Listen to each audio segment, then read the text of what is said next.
So you've got yourself a carpenter bee problem. These little guys keep making these holes. I just plugged up. There's one, there's two, and we caught this guy with our trap, which I'll show you how to make in another video. But today we're gonna show you how to repair, plug, and flush out these guys in the never-ending battle against carpenter bees.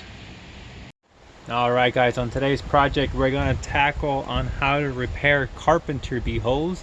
It's that time of year where these little buggers start showing up and just drilling holes into your wood.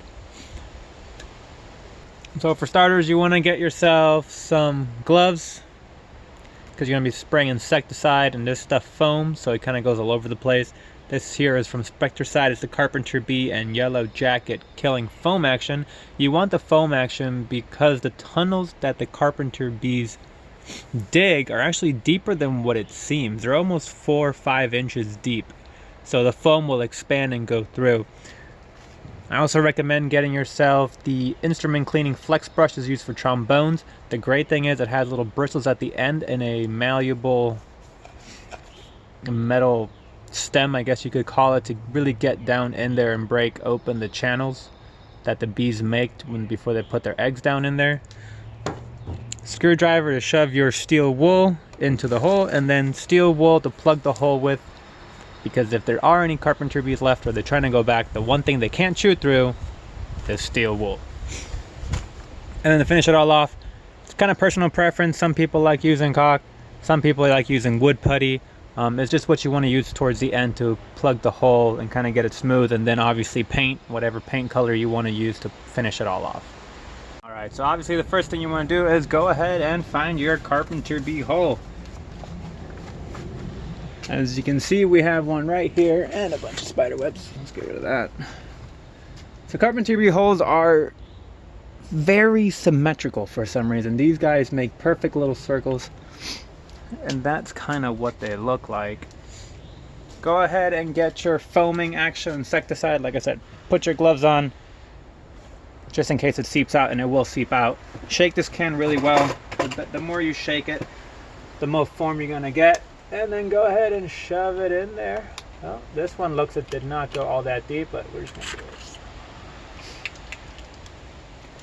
A quick spray. As you can see, it starts foaming. That's making its way into the cavity.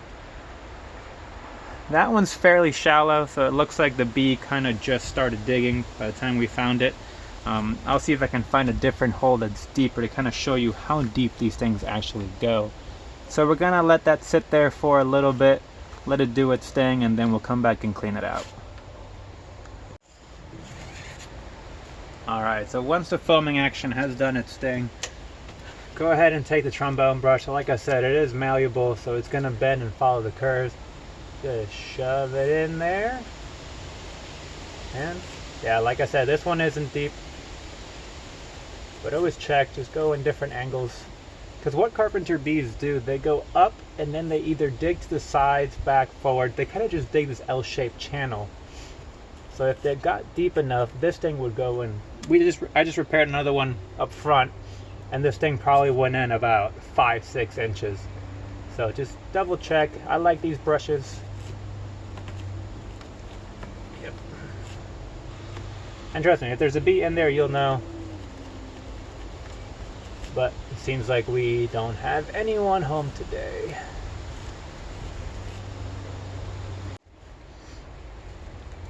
Next thing you want to do is grab yourself some steel wool. So this might be a little bit too much, but get yourself a decent amount. It does compact. And just shove it in there.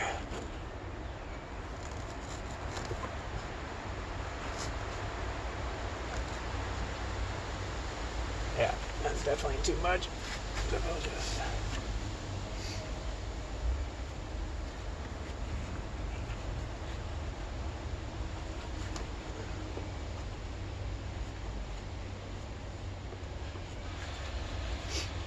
You know, you don't want to get crazy, just get enough to plug the hole almost flush, but you want to leave yourself some space for your caulk to work, or your wood putty, whatever you're using.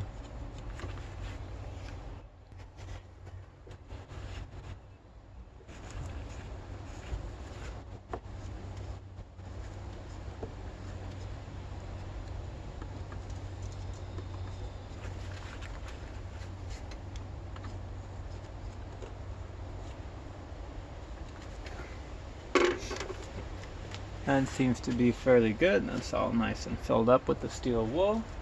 And the next thing you want to do is just come in with some caulking, preferably outdoor caulking. The siding stuff works, you know.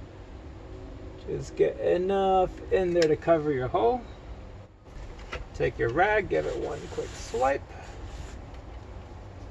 Make sure it's flat. If you're not happy with it, just add a little more.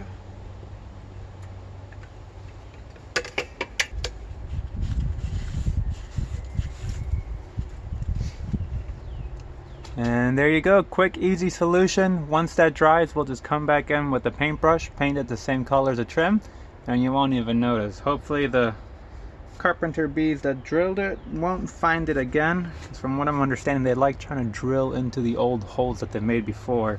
But hopefully with that being plugged, cleaned out, sprayed with insecticide, it shouldn't be a problem.